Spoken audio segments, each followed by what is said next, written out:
અને એમ કહેવાય છે કે આહીરો દ્વારકાથી આવ્યા, અલગ અલગ સ્થળે રહેવા લાગ્યા છે. પ્રાવથર પંથકમાં જે રેવરાણા એ પ્રાવથરિયા આહીર કહેવરાણા છે. ચોરાળપુરમાં જે આહીરો ગયા એ ચોરાળા આહીર કહેવાના છે. આમ છોરઠિયા મચ્છુ કાંઠે જે રહ્યા તે મચ્છુયા આહીર કહેવાના છે. તેમના જીવનમાં બસ કૃષ્ણ ભક્તિ અને આશરા ધર્મ પાડવા માટે આહીરો જેને કહેવાય કે માલચારમાં પોતાનું ગુજરાન ચલાવે છે. ત્યારે તેઓ વ્રજધામ, જેને વ્રજવાણી કીધું છે, એ વ્રજવાણીની આજુબાજુ એમ કહેવાય કે નાના મોટા નેહડા છે. અને એ નેહડાઓમાં 18 વર્ણ રહે છે. એમાં આહીરો પણ રહે છે. અને આ આહીરો એક હતા અને બધા જ્ઞાતિ ભાઈઓ 3 તહેવાર ઉજવતા. એમાં એનો પહેલો તહેવાર હતું સાતમ આઠમનો, જન્માષ્ટમીનો પોતાના ઈષ્ટદેવનો, હોળી ધૂળેટીનો તહેવાર ઉજવતા, અને ત્રીજો એમ કહેવાય કે અખાત્રીનો તહેવાર ઉજવતા. આ તહેવારોની અંદર 2 રમતો હતી.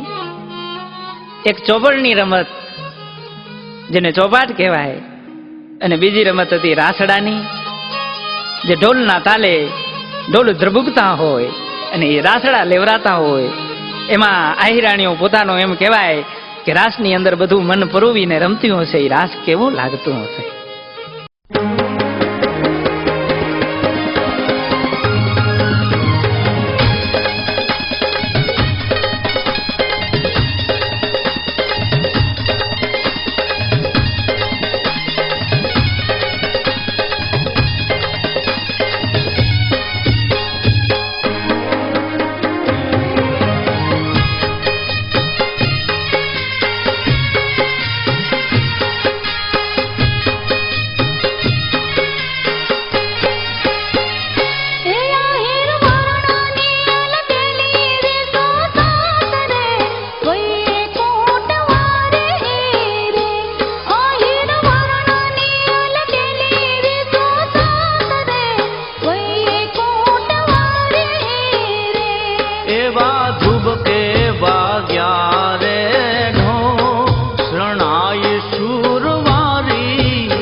के वाग्या रे ढोल शरणाय शूर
આકાશે રજવારી રે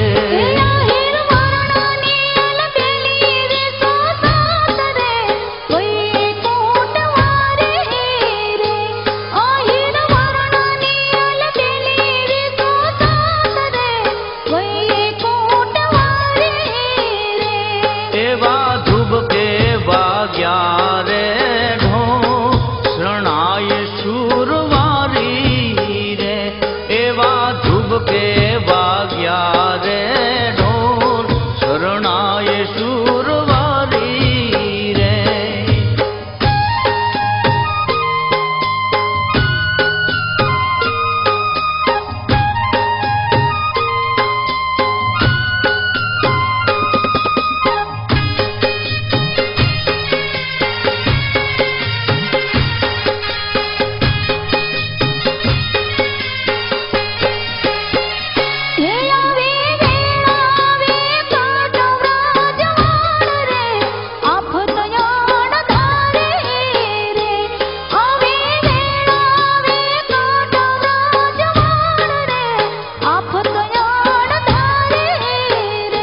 ભણે ભોજલ ભગવાન કાળા કા લહેરી લાલી લાતા